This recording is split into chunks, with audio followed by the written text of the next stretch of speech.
Well, hey guys, welcome to The Corner, where we talk about anime, manga, and everything in between. And today we are talking about Little Witch Academia, episode 21. So let's get this dramatic review started, shall we?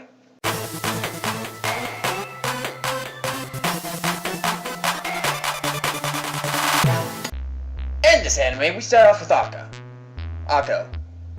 Yeah. Who else are we starting off with? We're in Little Witch Academia, right? Yeah, My Hero Academia. We're not doing My Midori, are we? Chish. Yeah, sorry guys. Sheesh. That was a close one. Yeah, Akko, who ends up trying to unlock the 6th word that we've been trying to get unlocked in the first place, go to 7th, and blah blah, get the whole thing done. Well, she learns from Ursula that there is a meaning behind the word, but she has to learn it herself, and she has to learn patience, and when it comes down to that word, she'll bring it to this area when she need be. But the thing is that she needs to become better witch, but obviously Akko is a bit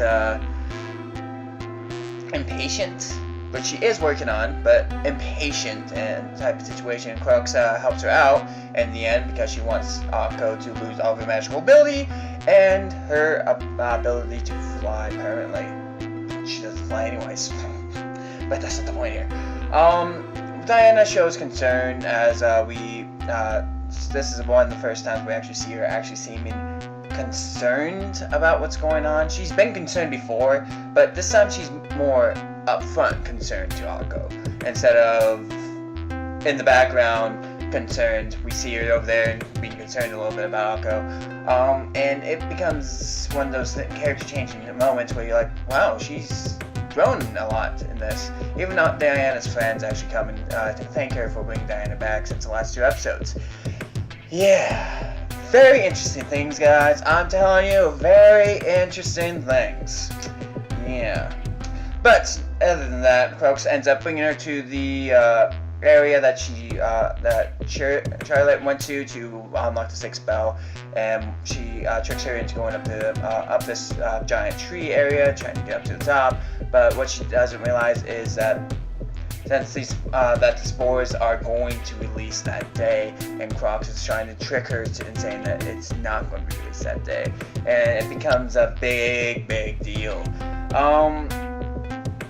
As Ursula comes up to save Akko doesn't want to believe her because Crux ends up telling her to be cautious and wary of Ursula, and it's because what she's hiding and stuff like that, blah blah. But in other words, she's just trying to get Akko out of here, out of the distance. And we finally find out what Crux has been up to this whole time.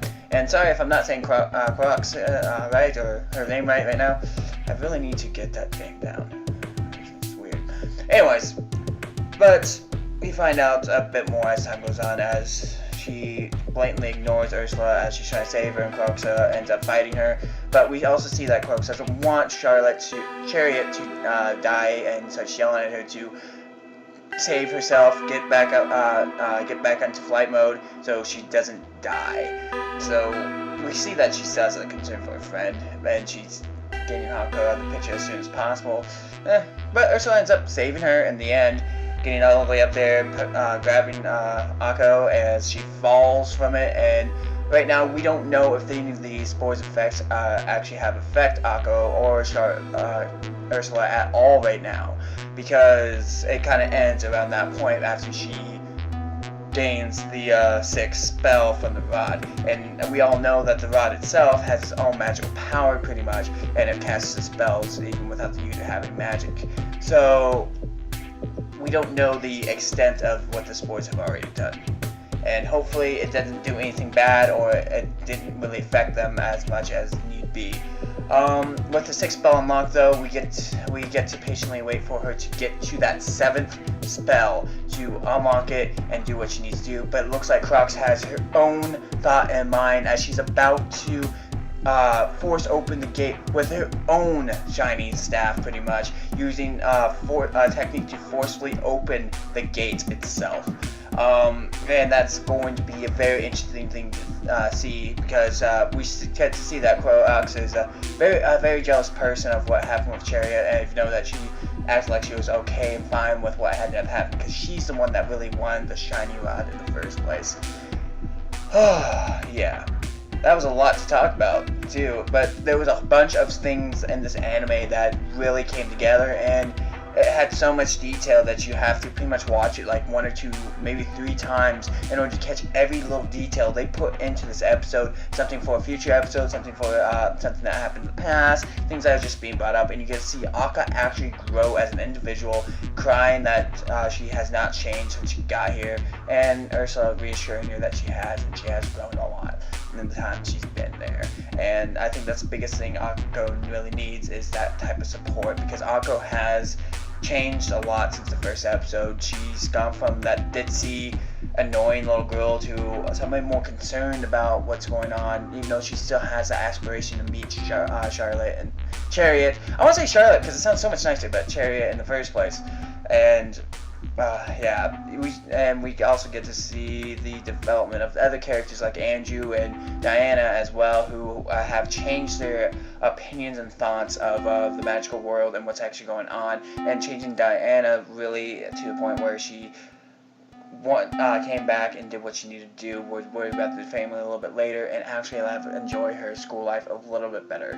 So we are seeing a lot of character development so far, and honestly, this episode was mainly around developing Akko into the person that she needs to be, and I feel really good about the next few episodes, and I can't wait to see what ends up happening next. But there's obviously going to be a battle between Akko and Crocs that's going to end up causing some sort of disruption during their school life, and Diana's more likely going to be joining with them, along with Akko's 2 friends, Lucy. Wow, it's been so long since I've had to say the name that it's out of my head. But yeah, with their friends and all of them coming together to get things situated and stable once again. My thought about Crocs is though that I think she might have lost her magical ability and uses magical tech in order to use her magic in the first place. And I can see that being the case because she relies on that magical tech so much it's not even funny. But then again, it's possible that she's just going away from normal magic and going to tech magic in the end. Well, that's all left to be seen and said yet. But guys, the episode itself was an amazing episode, and if you guys have followed along to this point, thank God I started rambling at some point. But seriously guys, enjoyed it. It was an amazing character development episode. It was a great emotional ride as well, as you get to see exactly what has gone on in the past of Chariot and Crocs, and it really does bring a tear to your eye when you're actually watching what's going on, and hurts to see what Crocs is doing to Akko in the first place.